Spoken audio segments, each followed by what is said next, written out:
I'm going to teach you how to play Troublemaker by Olly Murs. #1 in the charts at the moment, so I thought I'd better go for something a bit more modern.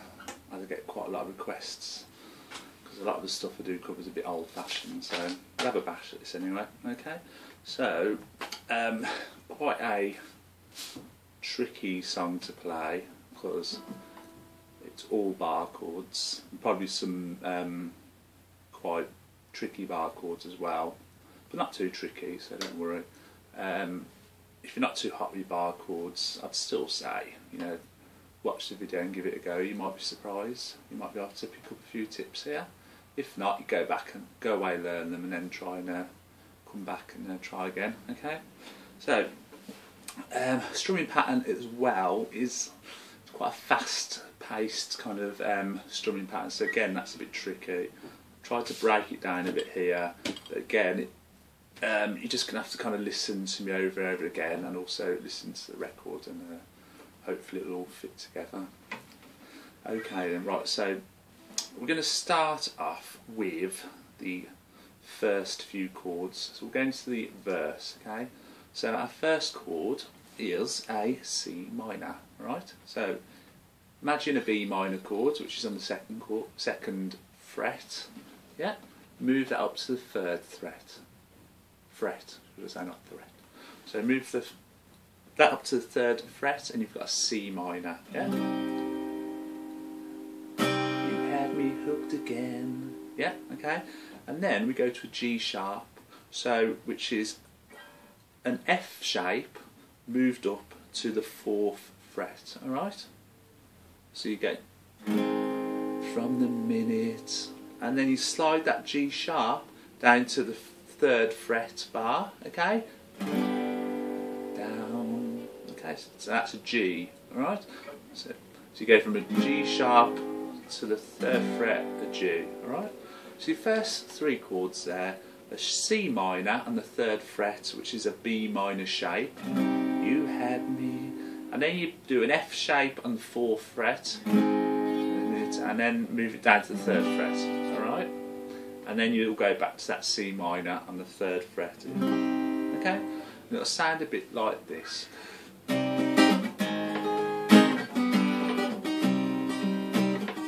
had me hooked again from the minute I sat down. You had me hooked again from the minute I sat down. Okay? So basically, strumming pattern, you've got a... Try and break it down. It's going to be quite difficult because it's quite fast as well. Okay, so you go down, so starting your C minor, down, down, up, down, down, up, up, down, down, up, up, down, up, down, down, up. Right, it is difficult. I've written it down below, so you just have to kind of keep playing along with me and the song. And in fact, if you play along with the song and follow this strumming pattern I put below, it does really follow well with it, so you just have to keep practicing, alright? Down, down, up, down, down, up, down. Down, down, up, down, up, down, down, down, down, up to down. Can't even keep up with myself, so again, just have to keep practicing, alright? So we're going from a C minor to a G sharp to a G, C minor to a G sharp to a G, C minor to a G sharp to a G. Alright? So that's your verse. You follow that 3 times, and then for the last bit of the verse, so it goes, I don't know if I have the strength to stand. Alright? Instead of doing, so you do your G sharp and your G, and then you go to an F minor 7, okay, which is basically an F with, do an F, and then take off your 2nd finger and your 4th finger, your pinky, right? Take those 2 fingers off, and you're left with that bar chord with just 1 finger on the 2nd string down, 3rd fret, alright? And that's an F minor 7, alright? and that's the bit at the end of the verse where it goes, I don't know what to say, I don't know if I have the strength to, I don't know if I have the strength to, and then you go back to your G sharp, to stand,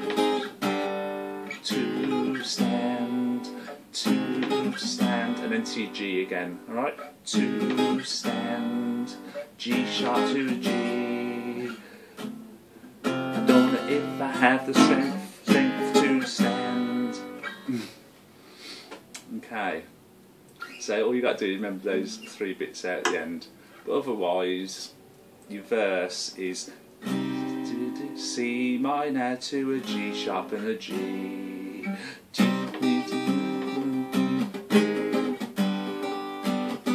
Follow my strumming pattern, the way I'm strumming, see how quickly I'm strumming. I know it's difficult for me to give you every up and down stroke, but if you look at the speed I'm strumming at, keep that constant rhythm going, and then just start catching the strings, okay? Just start catching the strings, where you, as you listen to a song, and suddenly, if you keep practicing, it'll just come to you, and suddenly you'll get it, that strum.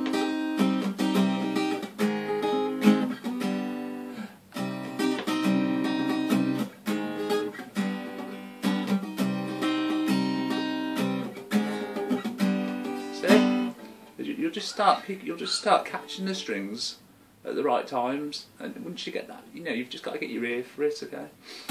Right, so after that bit we go strength to stand, then we go into the pre-chorus, which is,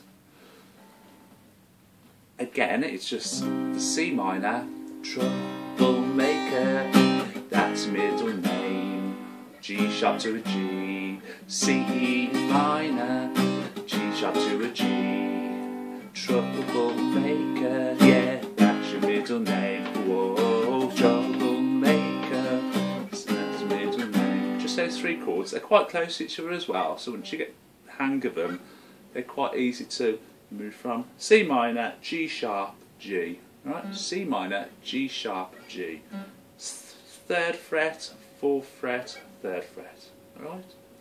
So that's your pre-chorus, alright? Again, I don't need to do all the words for all the lyrics, I mean, I'm sure you know those already. Right, then we go to the chorus, alright? And again, same chord progression. You've got a C minor. Why does it? The only difference is you're moving between your chords a lot faster. Whereas of course you're doing a couple of beats on the C minor. On the chorus, you're going from the C minor to the G sharp to the it's actually a G7, not a G, which I'll show you in a minute, but basically you're going quite fast. So from the C minor to G sharp, why does it feel so good? Why does it feel so good? So C minor to G sharp, why does it feel so good? Yeah, quite fast. So you go from C minor to G sharp, why does it feel so good, to a G7. So it's the same as the G that you did, but you lift your pinky off, alright? Just take that pinky off, it gives that little jazzy kind of sound, right?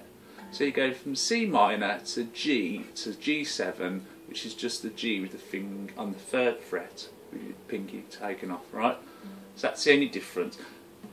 So it's like this: C minor G, C minor G sharp to a G7, G7 to C minor. Then back to C minor, right? So it's C minor, G sharp, G7, C minor. C minor to G sharp to a G7 to C minor.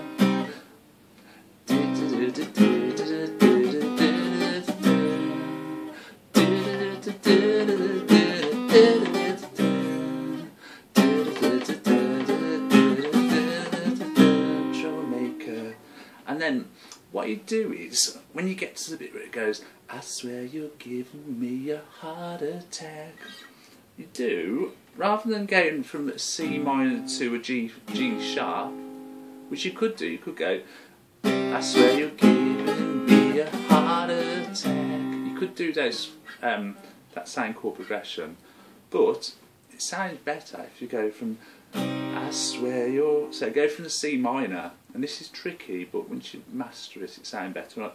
From the C minor, you go up to an F minor on the 8th fret, right?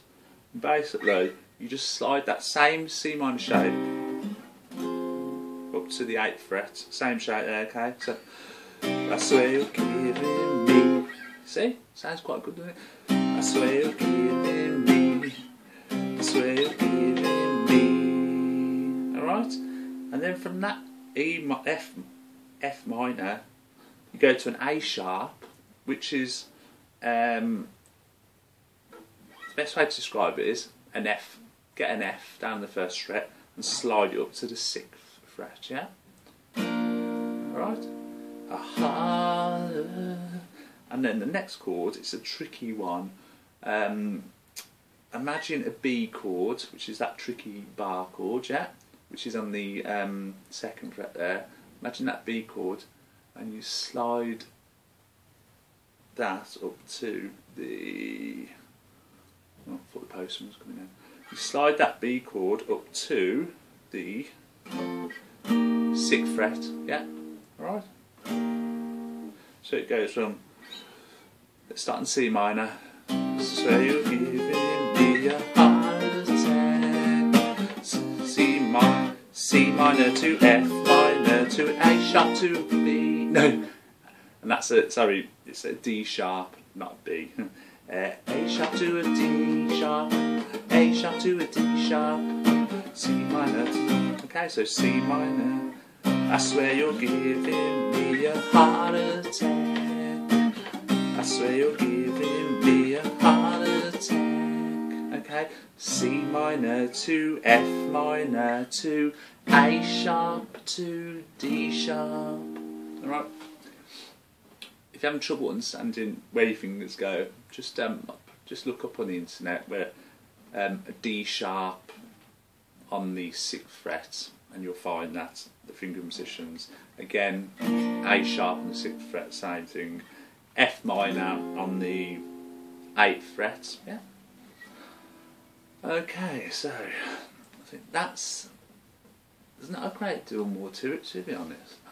The only tip I would say is, once you get a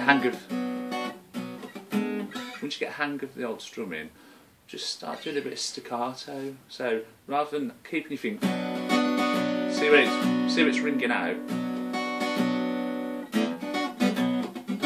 See my fingers here, lifting up a bit there. So it just stops the sound dead, and it makes it sound a lot better. So you could this so.